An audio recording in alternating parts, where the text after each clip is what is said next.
Salut les dinos! Voilà, comme vous avez pu le remarquer, la vidéo est relativement longue, donc du coup je l'ai coupée en plusieurs parties. Donc bienvenue dans la partie 2.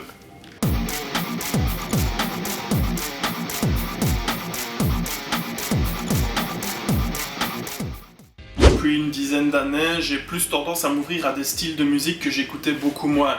Quand j'étais ado, j'étais du genre le rap s'incline, le métal domine. C'est plus trop le cas maintenant. Je me suis ouvert au hip-hop, au rap, même peut-être à des trucs un peu plus mainstream, et aussi à la musique country, c'est pour dire. Et puis comme on dit toujours, notre entourage nous permet d'ouvrir nos horizons. Et c'est vrai, vous rencontrez de nouvelles personnes, de nouveaux amis, qui n'ont pas forcément les mêmes goûts que vous, et qui vous apportent un bagage supplémentaire. Je déteste les gens qui disent « Ah mais j'écoute plus tel ou tel truc parce que mon entourage me le permet pas ». C'est pas ton entourage qui te permet d'écouter quelque chose ou de l'apprécier, c'est toi. Si tu décides d'arrêter d'écouter du métal ou d'arrêter d'écouter quoi que ce soit parce que ton entourage n'en écoute pas, t'es juste un con et t'es juste influençable. Un point, c'est tout. Donc comme je disais, je me suis un peu plus intéressé à des genres que je n'écoutais pas avant. Comme le country et le rap.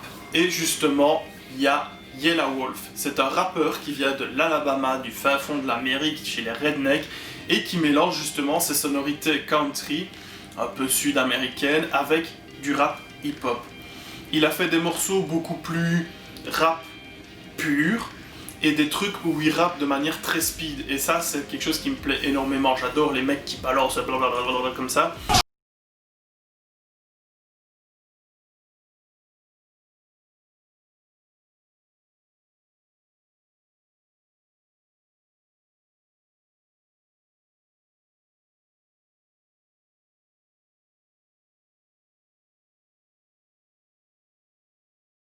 Je vous conseille très fort d'aller écouter le EP Psycho White qu'il a fait avec Travis Barker, le batteur de Blink-182.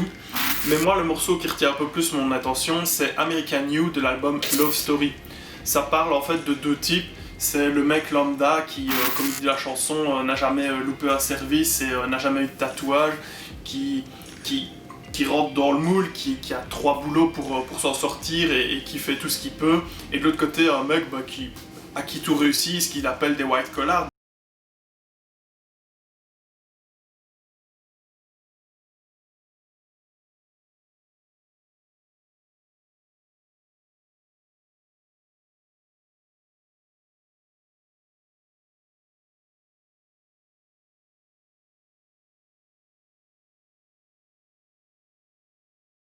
Je me suis aussi beaucoup plus repenché sur des bons vieux groupes de rock, des trucs cultes, comme Led Zeppelin ou Pink Floyd par exemple. Mais un groupe qui m'a très fort marqué, et c'est un groupe plus 70s, enfin Led Zeppelin et Pink Floyd aussi, mais dans d'autres groupes que j'écoute, il y a des trucs plus récents, je veux dire 80s, 90s, mais vraiment dans les 70s, les deux groupes qui m'ont marqué le plus, c'est Lynyrd Skynyrd, et surtout Creedence Clearwater Revival, dont on parlait dans la vidéo sur la musique dans le cinéma. C'est un groupe vraiment génial qui s'est inventé une espèce d'image comme s'il venait de la Louisiane, des bayous de la Louisiane, alors qu'en fait, mais vraiment pas du tout. Et un morceau que j'aime particulièrement, c'est peut-être un de leurs morceaux les plus soft, c'est Have You Ever Seen the Rain, qui est un morceau vraiment magnifique.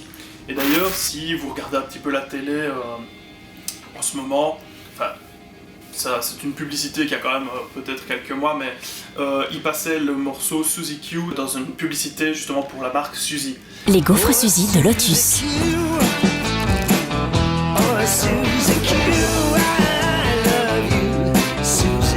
Nouveau. Et en parlant de ça, comme on est un petit peu dans les trucs qui ont des sonorités un petit peu country et de publicité, moi j'adore cette publicité pour Ice-T, où il y a un morceau de Nathaniel Rateliff and the Night Sweets qui s'appelle S.O.B. C'est ce morceau qui fait... Je pense que ça vous dit quelque chose, je vais vous passer l'extrait. On rajoute ça, eux on les invite, et lui il s'invite. Dans un endroit comme... Ah bah non. Voilà, en fait ce morceau s'appelle S.O.B. En fait c'est les initiales de Son of a Bitch. Voilà, donc ça vous montre que Coca vous prend pour des cons. Coca vous prend pour des cons. I'm gonna need someone to help me. I'm gonna need somebody's hand. I'm gonna need someone to hold me down. I'm gonna need someone to care. Donc Have You Ever Seen the Rain, c'est une très belle chanson que le chanteur a écrit à la mort de son frère, si je me rappelle bien. Et en fait, tout est dit dans le refrain, c'est I wanna know, have you ever seen the rain falling down on a sunny day? C'est je voudrais savoir si vous avez déjà vu la pluie tomber durant un jour de soleil.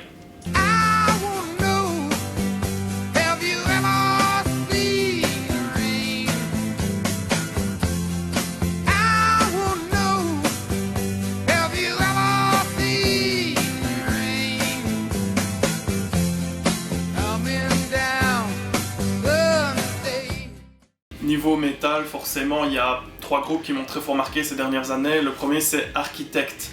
Et en particulier, le morceau Naysayer, qui est sur Lost Forever, Lost Together, qui est un morceau très puissant à mes yeux. Architect, c'est un groupe qui a des textes très percutants. Si vous prenez un peu le temps de vous pencher sur les paroles, c'est des paroles qui ont beaucoup de sens. Et les paroles de Naysayer, c'est un peu pour vous dire que même si vous avez l'impression d'être une goutte d'eau au milieu d'un océan, mais vous êtes peut-être la goutte d'eau qui va faire la différence, et que c'est pour ça qu'il faut jamais arrêter de vous battre en fait.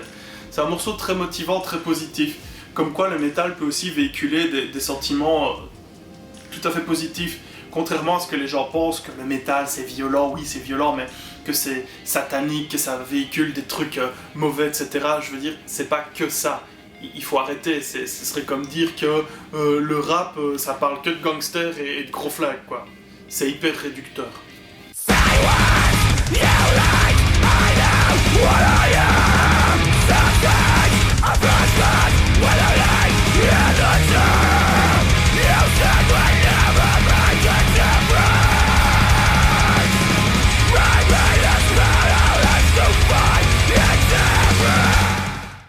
Le groupe suivant, c'est un groupe français, c'est le groupe de la puissance. Non, pas Rof. C'est Rise of the North Star. C'est un groupe de crossover metal qui mélange forcément du metal, du hip-hop, en français, en anglais et en japonais. Ils ont une grosse influence nippone, les mangas forcément en particulier, jeux vidéo, tout ça. Et ça donne quelque chose d'hyper percutant. C'est badass, c'est lourd, ça mixe un peu de hardcore avec des tas d'autres choses. Et franchement, ce groupe est génial. Je l'ai vu 3 fois en concert depuis leur début et je suis un fan absolu. Leur dernier album, The Legacy of She, a un morceau qui est juste... On ne saurait pas dire autre chose, c'est Here Comes the Boom.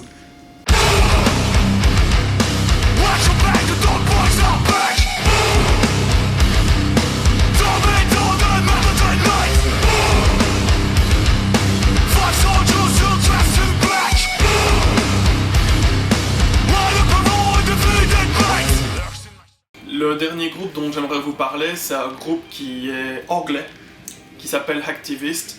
Et c'est un groupe de, moi je le qualifie comme ça en tout cas, c'est un groupe de rap metal, vraiment clairement. Parce qu'en fait c'est un groupe où les morceaux métal forcément sont métal, mais le rap est rap. C'est-à-dire que c'est pas comme si on avait pris les influences et qu'on les avait un petit peu diluées pour donner quelque chose. C'est qu'il y a 2 chanteurs, il y a Jermaine Hurley qui lui rappe vraiment sur scène, donc c'est vraiment... Voilà, vous avez ce flow vraiment rappeur, et il y a Jot Maxi qui lui rappe aussi, mais a une voix de cri. Et même dans les phases de cri, vous sentez ce gros bagage rap qui est super puissant. Et ça donne vraiment quelque chose de génial, et peut-être de plus accessible à beaucoup de monde, vu que ça mixe un petit peu, et que si vous aimez pas les morceaux qui gueulent de trop, il y a des morceaux qui sont plus rap hip-hop, tout en gardant cette fraîcheur du métal, et ça donne quelque chose de vraiment super génial. Ce que j'apprécie beaucoup dans ce groupe, pour les avoir vus 2 fois en concert, c'est que les membres du groupe sont des gens super cool, ils sont hyper accessibles. Jot Maxi en particulier, le deuxième chanteur, qui est là depuis quelques années seulement, qui remplace l'ancien chanteur. C'est un mec super sympa, je veux dire, quand vous parlez de lui sur Instagram, sur les réseaux sociaux, le mec vous partage, il vous envoie un message en privé pour vous dire merci, il est jamais contraire à répondre à 1 ou 2 questions, c'est vraiment un type super cool. Et du coup, ça rend vraiment ce groupe encore plus génial, parce qu'il y a énormément de groupes ou de personnes dans le show business, sur la musique, le cinéma, qui oublient un peu ce côté humain, et qui oublient peut-être quelque part que s'il n'y avait pas les fans eux ils seraient pas là.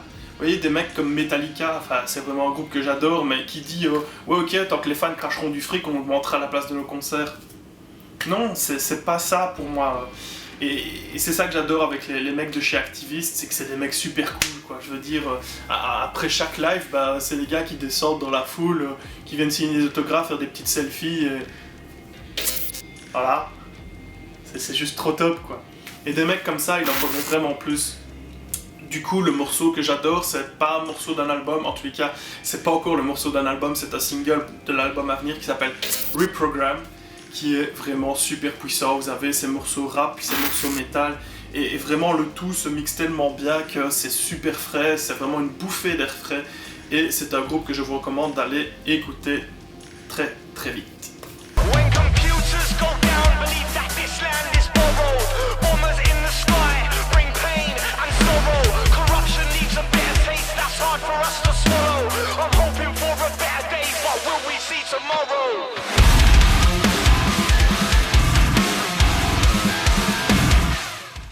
Alors bon voilà, ici je vous ai parlé un petit peu de beaucoup de mes influences musicales et vous allez me dire ouais mais il n'y a rien de moderne, il n'y a rien de ce qui se passe à la radio maintenant. Bah pour être très très honnête avec vous, je déteste ce qui passe à la radio en ce moment. Pour moi c'est vraiment de la grosse daube, à peut-être une ou deux exceptions près, mais elles sont dures à trouver. Les morceaux sont tous les mêmes. Ils ont tellement pas d'idées qu'ils remixent des vieux morceaux de Rodens des années 90 pour essayer de faire quelque chose de dégueulasse. Ils tapent des rythmes reggaeton partout. Il y en a un qui fait un truc, les 50 autres suivants les prennent, les mêmes types de voix, blindés d'autotune. Ça ne me plaît vraiment pas. Maintenant, je vous entends, vous allez me dire ouais, mais le métal, c'est toujours la même chose, etc. Machin, c'est violent. Hein. Je vais vous dire un truc, c'est pas pour défendre ma chapelle, mais il y a quand même quelque chose que vous devez comprendre. Dans le métal, c'est des mecs qui composent leur musique, ils écrivent leurs paroles, ils jouent avec des vrais instruments. La plupart du temps, ils tapent pas 50 000 autotunes. Tu vas en concert, s'ils chantent pas super top, ben ils chantent pas super top, mais c'est assumé. Et pour ceux qui croient que le métal c'est que de la violence et des trucs dégueulasses, je vous dirais d'aller écouter des groupes comme Ghost. C'est du métal et pourtant c'est ultra soft. Maintenant, le message qui est véhiculé derrière, c'est pas la question. Ghost véhicule des messages qui parlent de satanisme, etc. C'est super soft. He's the shining in the light without whom I cannot see. And he is insurrection, he's spite, he's the force that made me be.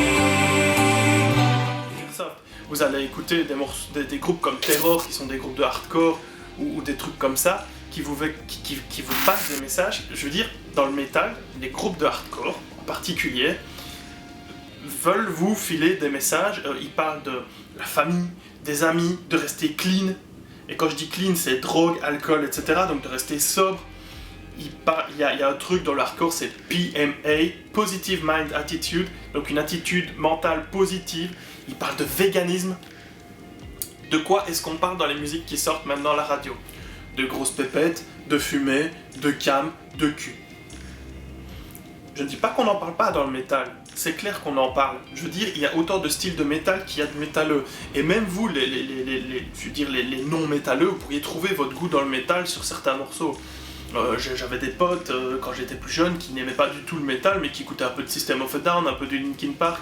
Je veux dire, voilà, c'est hyper accessible. Donc autant je trouve que les métalleux sont des gens qui sont plus ouverts à d'autres styles musicaux, que les gens qui sont dans des styles musicaux qu'on va dire un peu plus mainstream sont bien souvent moins ouverts au métal.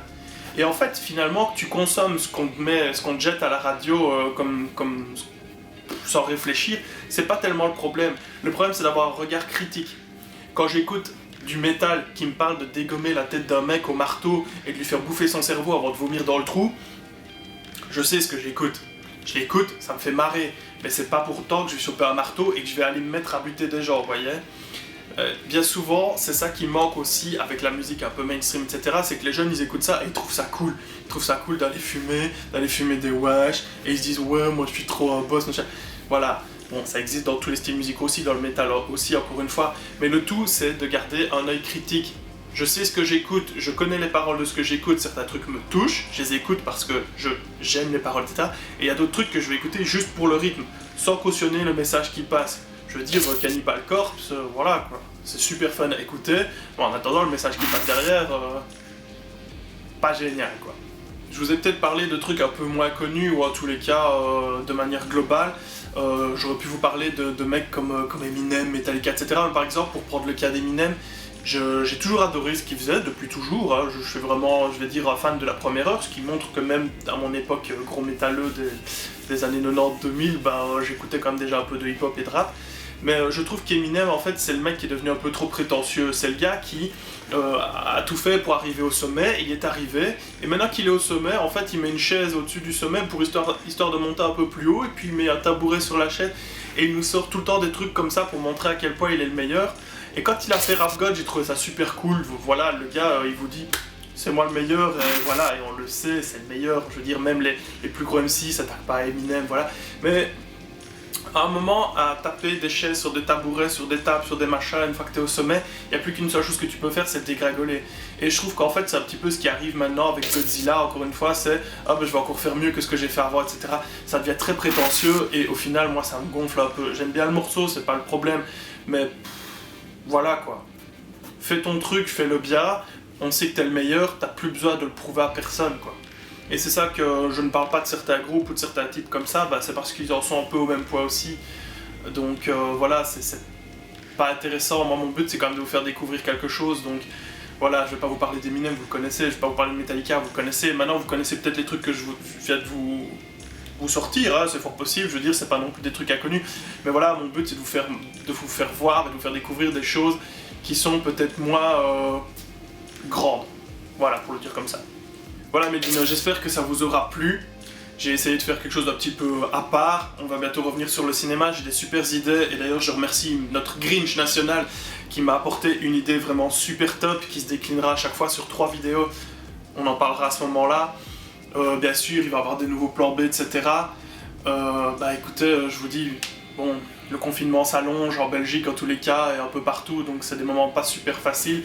Donc stay safe, restez chez vous, vous connaissez l'histoire, hein, soyez prudents, faites du bien autour de vous. Partagez la vidéo comme d'hab, partagez, vous likez, vous abonnez, vous connaissez le truc. Et j'attends vos retours, voir si ça vous a un peu plu, comme ça, si vous avez bien aimé, je ferai peut-être de temps en temps des vidéos qui parlent de musique, pas que de métal, j'essaierai de varier forcément, hein, comme d'hab. Et donc voilà, prenez soin de vous, Bulma et moi on vous dit à la prochaine, ciao.